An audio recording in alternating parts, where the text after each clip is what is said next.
ito. Mas pipiliin mo bang magtago sa dilim o derechahan ng umami? Yan ang pagsubok na kakaharapin ng 4 na kapuso stars na ready at willing na upang walang patumpik-tumpik na sagutin ang mga intrigang ipinupukol sa kanila. Ang tinitilian at di umano'y pinag-aagawa na si Carl Guevara. Ang sexy dalaga ni na Joey Marquez at Alma Moreno na si Winwin Marquez. Ang binatang anak ng master rapper na si Frank Magalona. At ang isa sa mga pinakamamahal na anak ng bad boy of Philippine cinema, si Kylie Padilla. Ano kaya mga deep, dark secrets ang marireveal ng cast ng Blues ang Itim na sina Frank, Winwin, Carl at Kylie ngayong wala na silang takas? Wala na silang kawala. Sino kaya ang madadaplisan at sino ang tuluyang tatamaan ng ratsyada ng intriga dito sa Sweet Fire? Ready, aim, Sweet Fire! Nako, my name is Sweet but fiery is my reputation. Ayan. At dito sa Sweet Fire, hindi po ako magpapaka-sweet sa mga intriga. At naku naman po, ang uupo po ngayon sa ating Sweet Fire or sa hot seat ng intriga sa Sweet Fire ay ang mga cast members ng Blues ang Itim na malapit nyo na mapanood simula na bukas sa Drama-Rama hapon ng GMA. Simulan po natin, napakaganda, Miss Kylie Padilla.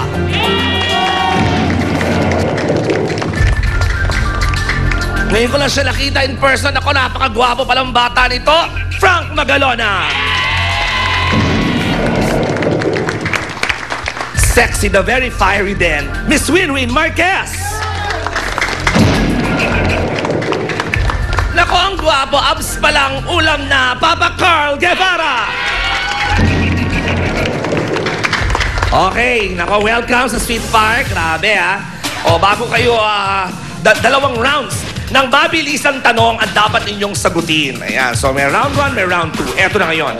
Kailangan masagot nyo ang aking mga katanungan sa loob ng 3 seconds. Kasi pag hindi kayo nakasagot agad, nako, merong magic question dito. Ang sweet and spicy question na, ay, nako, nakakaloka ang mga katanungan. Pasabog. Ito yung mga katanungan na ayaw ipatanong sa inyo ng inyong mga handlers at managers. So sana masagot ninyo ang aking ang rounds 1 and 2 para maayos tayo. Okay, kuha? Are you ready, guys? Yeah. Yes. Ready, aim? Sweet Fire. Round 1. Carl, totoo ba na may 6-packs ka? Yes or no? No. No. Win-win. Yes or no? Kontrabida ka ba rito sa Blues ang Itim? Yes. Frank, crush ba ng kapatid mong si Elmo, si Win-win? Yes or no? No. No, bilis sumagot, ha?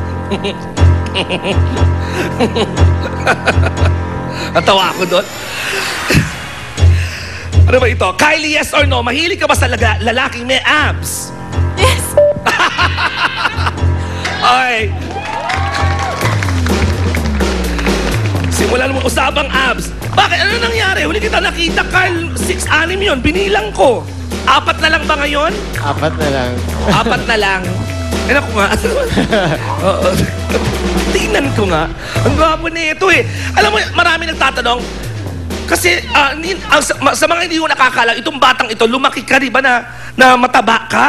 Anong sikreto para ma-share natin sa ating mga kapuso na nanonood? Siyempre. Diet, gym, ganon? Diet tsaka gym. Tsaka walang carbs, puro protein. Parang same ba to ng machete diet?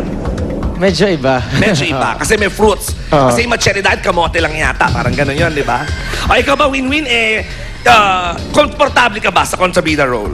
Noong una po, medyo may hesit. Parang nag-doubt Kasi alam ko po itong ako. batang to, maliit pa lang to, kakilala ko na eh. So, Pero ano naman po, tinuturuan naman po kasi ako kung paano maging kontrabida. Tsaka nakikinig naman po ako sa kanila. So, ayun po. Ngayon, medyo okay na po ako. ikaw, Frank, ang bilis mo sumagot doon sa no, ha? Bakit nalilig yung brother mong si Elmo rito kay Winwin?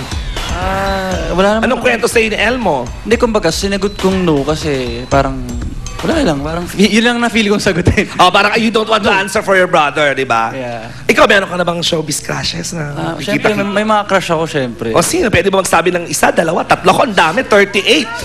Si Iza. Crush lang naman. Iza Sino? Calzado, Miss Iza Calzado. Tama. In fairness. Ikaw, sino ba yung may abs na crush mo ngayon? Kylie. Bilang umamin ka naman na mahilig ka sa may abs.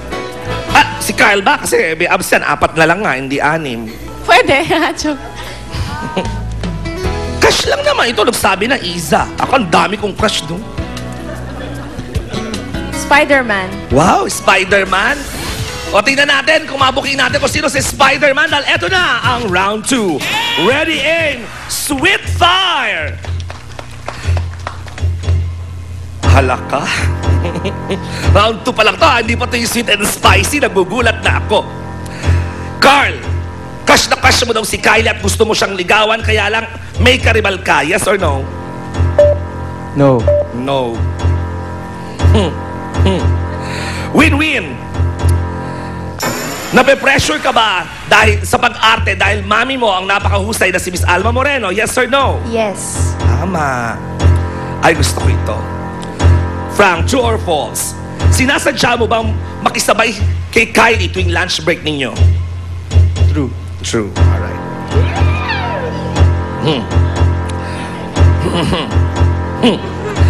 Kylie, yes or no? Totoo bang nililigawan ka ngayon ni Machete? No. No. Ba? Fairness, ang bibilis sumagot, ha? Palakpakan niyo naman. Lahat sila. So, walang sweet and spicy question ngayon. Pero babalikan natin. So, sa palagi, bakit hindi mo ligawan? Anong pumipigil sa'yo?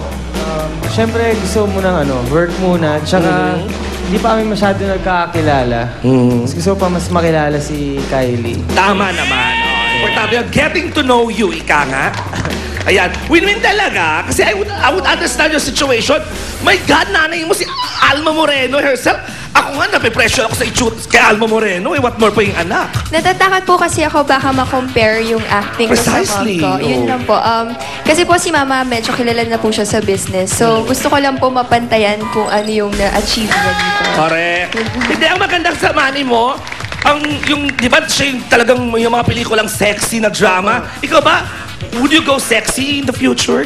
Hindi ko pa po sure, pero ngayon, hindi po talaga. Hindi pa muna. Tama rin naman. Frank, butiin namin mo. Bakit kay Kylie sumasabay ka daw pag lunch break? Eh, syempre, bilang kami magkatrabaho dito sa Blues ang Itim, parang wala namang siguro masama kung kilalanin ko siya, ganun, kakain-kain, kulitan. Tama rin naman. Banding, ika nga. Importante yun, lalo na pag ganyan mga love teams sa mga soap, di ba? Opo, parang di po kami mailang sa mga eksena. Alright. So, ikaw Kylie, speaking of ilang, so hindi totoo na may nanliligaw sa iyo ngayon? Hindi po totoo. But marami po akong kaibigan. Tama yun. Batang ito ay talaga naman, mapagkaibigan. Sa totoo lang naman. Ang ganda mo ngayon, Kylie. I'm sure your fans would like to know, what's your beauty secret? You look blooming, radiant ka nowadays. Because I have a new show. Correct! Ang blues ng itim! Frank, unahin na si Carl, pakiibita na natin mga kapuso, bukas na yan. And of course, Blues ang Itim po, bukas na, pagkatapos ng Itbulaga. Yan. Ayan po, sana po abangan niyo po kung paano ako magtaray kay Jessa at paano ko po papabaksakin ang career ni Jessica. Sobrang malupit po ako dito. Sobrang medyo intense. So, sana po abangan niyo yung Blues ang Itim. Bukas na po yun after ng Itbulaga. Kabang-abang talaga. Ito si Frank. Nako, Frank, parang pasok na yata doon si Frank sa aking mga showbiz crushes. Ang gwapong bata! This is your first shot. At kanina I asked you kung ba't ngayon lang siya nag-showbiz.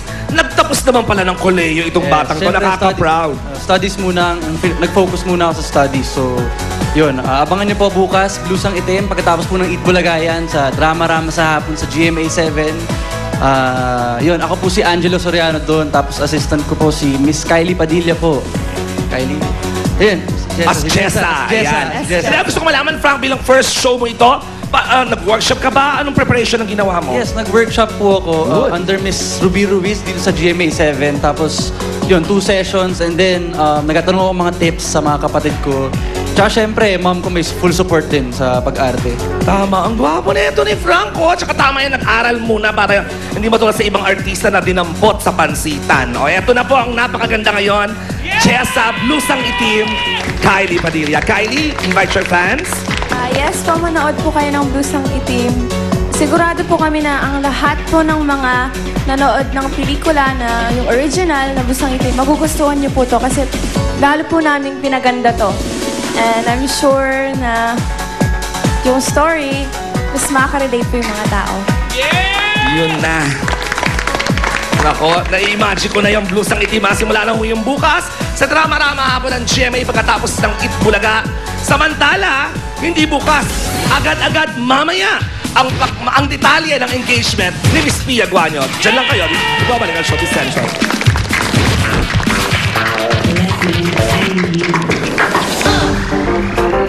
Tutukan ang Heroes Welcome ng GMA para sa pagbabalik ni Manny Pacquiao. Sa Jensa naman, ready na ang lahat sa bonggang selebrasyon ng birthday ni Aling Junisha. Mamayang gabi, John Lapus, nagpiling debutante sa kanyang jam-packed concert kagabi. At Luis de los Reyes, may inamin tungkol sa kanila ni Enzo Pineda. Ang revelasyon ng bituin ng Alacdana, susunod na sa Showbiz Central.